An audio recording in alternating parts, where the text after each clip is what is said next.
Hi friends, welcome to GreenMaha's channel. இன்னைக்கு நம்ம சேனல்ல ஒரு சூப்பரான லஞ்ச் பாக்ஸ் ரெசிபி பார்க்க போறோம். ரொம்ப டேஸ்டா இருக்கும். வாங்க இப்போ எப்படி செய்யறதுன்னு பார்க்கலாம். நம்ம இன்னைக்கு செய்ய போறது கோவக்காய் வச்சு பிரியாணி பண்ண போறேன். அதுக்காக ஒரு குக்கர் எடுத்துருக்கேன். குக்கரில் வந்து 2 டேபிள் ஸ்பூன் அளவுக்கு எண்ணெய் விட்டுக்கிறேன். கூடவே 1 டேபிள் ஸ்பூன் அளவுக்கு நெய்யும் விட்டுக்கிறேன்.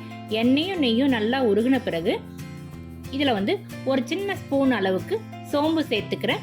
கூடவே 4 அல்லது 5 கிராம்பு சேர்த்துக்கிறேன். 3 ஏலக்காய், ஒரு சின்ன துண்டு பட்டை, பிரிஞ்சி இலையும் சேர்த்துக்கிறேன்.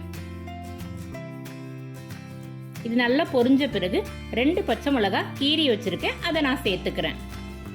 கூடவே ஃபைனா சாப் பண்ண பெரிய வெங்காயம் 2 சேர்த்துக்கிறேன். நீல வாக்கில் வெங்காயம் கட் பண்ணியிருக்கேன். அதை சேர்த்து நல்லா வதக்கிக்கிறேன். வெங்காயம் நல்லா வதங்கட்டும். வதங்கின பிறகு ஒரு 3 பழுத்த தக்காளி கட் பண்ணி சேர்த்துக்கிறேன்.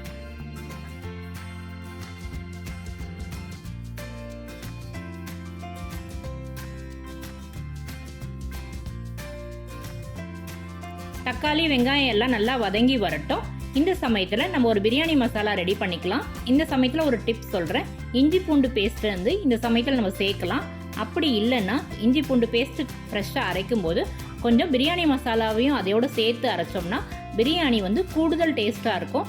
இந்த மாதிரி ட்ரை பண்ணி பாருங்கள். அதுக்காக ஃபஸ்ட்டு வந்து ஒரு டீஸ்பூன் அளவுக்கு சோம்பு எடுத்துக்கிறேன். கூடவே 4 அல்லது 5 கிராம்பு, ஒரு சின்ன துண்டு பட்டை, கொஞ்சமாக இஞ்சி பூண்டு, கூடவே ஒரு அரை தக்காளி கட் பண்ணி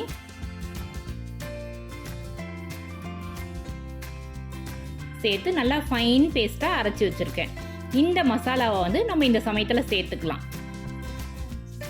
ஃப்ரெஷ்ஷாக அரைச்சி செய்யும்போது பிரியாணி வந்து நல்லா கூடுதல் டேஸ்ட்டாக இருக்கும். இந்த மாதிரி ட்ரை பண்ணி பாருங்கள்.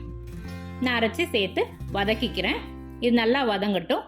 வதங்கின பிறகு நான் 1/4 கிலோ அளவுக்கு கோவக்காய் எடுத்திருக்கேன். கோவக்காவை நல்லா வாஷ் பண்ணிவிட்டு இந்த மாதிரி நீல வாக்கில் கட் பண்ணி வச்சுருக்கிறேன். பிரியாணி செய்கிறதுக்கு கோவக்காய் வந்து கொஞ்சம் பிஞ்சு கோவக்காவாக பார்த்து வாங்கிக்கோங்க. இந்த மாதிரி கட் பண்ணி நான் சேர்த்துக்கிறேன். சேர்த்து நல்லா வதக்கி விட்டுக்கிறேன். கொஞ்சமாக இந்த டிஷ்ஷுக்கு தேவையான பாதி அளவு உப்பை நான் வந்து இந்த டைமில் சேர்த்துக்கிறேன்.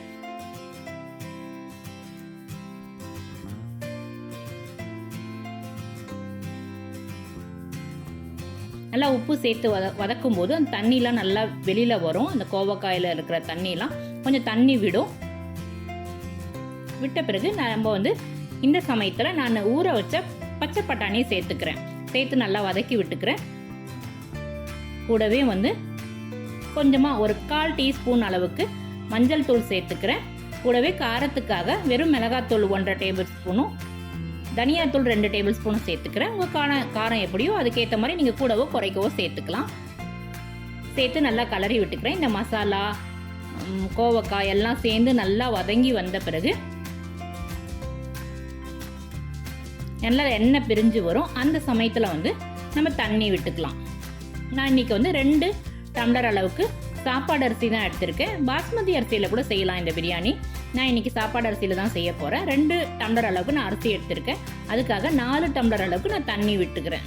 தண்ணி சேர்த்த பிறகு 1 டேபிள் ஸ்பூன் அளவுக்கு நம்ம நெய் விட்டுக்கலாம் இந்த தண்ணியில். அப்படி நெய் விட்டு செய்யும்போது சாப்பாடு வந்து நல்லா உதிரி உதிரியாக கிடைக்கும். அதனால் நெய் சேர்த்துக்கிறேன். நெய் சேர்த்து ஒரு கிளறி விட்டுக்கிறேன். இப்போ பாருங்கள் தண்ணி நல்லா கொதிக்க ஆரம்பிச்சிருச்சு. தண்ணி கொதிக்கும் போது உப்பு வேணால் செக் பண்ணிக்கலாம். நம்ம பாதி அளவு உப்பு தான் சேர்த்துருந்தோம். இன்னும் கொஞ்சம் உப்பு வந்து இந்த சமயத்தில் நம்ம சேர்த்து அட்ஜஸ்ட் பண்ணிக்கலாம். இந்த சமயத்தில் ஊற வச்சு கழுவி வச்ச அரிசியை வந்து நம்ம சேர்த்துக்கலாம். சேர்த்து நல்லா ஒரு கிளறி விட்டு குக்கர் வெயிட் போட்டு 2 விசில் வரைக்கும் வேக வைக்கலாம்.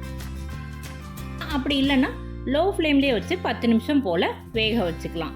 நான் இன்றைக்கி விசில் போட்டு தான் வேக வச்சேன். 2 விசில் வச்சுருக்கேன். பாருங்கள் நல்லா வந்திருக்கு. பிரியாணி வந்து ஒன்றோட ஒன்று ஒட்டாமல் பலன்னு வந்திருக்கு. இந்த பிரியாணி ரொம்ப டேஸ்ட்டாகவும் இருந்தது. இப்போ பாருங்கள் பிரியாணி நல்லா ரெடி ஆகிடுச்சு. இந்த சமயத்தில் கொஞ்சம் கொத்தமல்லி தூவி நான் இறக்கிக்கிறேன். வாங்க இப்போ நம்ம கோவக்காய் பிரியாணி ரெடி ஆகிடுச்சு. சர்வ் பண்ணலாம். நான் இன்றைக்கி அனியன் ரைத்தாவோட வச்சு சர்வ் பண்ணியிருக்கேன். இது ரொம்ப டேஸ்ட்டாக இருந்தது. கண்டிப்பாக ஒரு தரம் ட்ரை பண்ணி பாருங்கள். குழந்தைங்களுக்கும் நீங்கள் லஞ்ச் பாக்ஸ் ப்ரிப்பேர் பண்ணி கொடுக்கலாம். ஸோ கண்டிப்பாக ஒரு தரம் ட்ரை பண்ணி பாருங்கள். இந்த வீடியோ உங்களுக்கு பிடிச்சிருந்தா லைக் பண்ணுங்கள், ஷேர் பண்ணுங்கள், கமெண்ட் பண்ணுங்கள். GreenMaha's சேனலை சப்ஸ்கிரைப் பண்ணி எனக்கு சப்போர்ட் பண்ணுங்கள். இது வரைக்கும் இந்த வீடியோவை பொறுமையாக பார்த்தமைக்கு மிக்க நன்றி. அடுத்து ஒரு நல்ல வீடியோவில் வந்து உங்களை பார்க்குறேன். தேங்க்ஸ் ஃபார் வாட்சிங்.